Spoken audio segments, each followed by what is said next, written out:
So last night at about 11 p.m., officers were dispatched to the 4300 block of Brentwood in relation to a disturbance call. Now, the call was called in by a third party, said there's a disturbance going on at that location. Officers needed to be there. So officers arrived there, and at which time they contacted a 22-year-old male armed with a baseball bat, being very aggressive in the street and sidewalk area.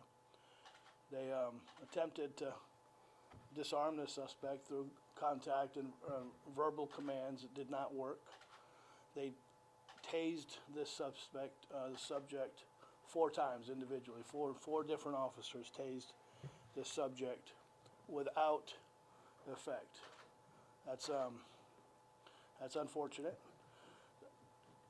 What happened next is they followed along with the suspect down the street to Cooper Park, and at which time the suspect remained to be aggressive with the baseball bat, and one of the 4 officers fired his service weapon, striking the suspect. The suspect was taken to the hospital, where he later succumbed to his injuries. It's tragic. Our heart goes out to the family. Heart goes out to the officers involved in this. This is never a good thing for the police department and the community. We want to work together through this. I did want to tell you all that we're going to work hard to have an impartial investigation. I have already called our local FBI office and invited them to assist us in the review of this case. We want to be transparent. We try to do that routinely. As you know, the last case, the Texas Rangers are involved in that, and we've utilized the FBI before oversight also. So we want to be as upfront and candid about things as we can. Understand this is an active investigation. So officers there's still some interviews going on. There's things taking place that's going to happen over the next week or several weeks as part of this investigation. So there's not much I can talk about outside of what we've released. So I thank you for showing up today.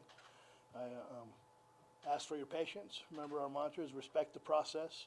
We're fine with questions, but we can only answer so many during the investigative process. So respect the process.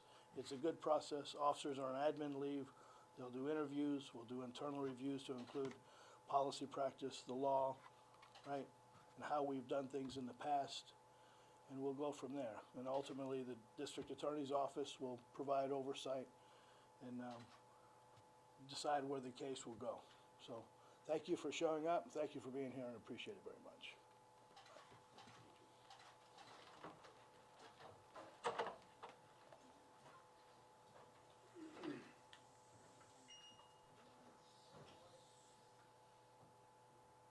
Thank you all.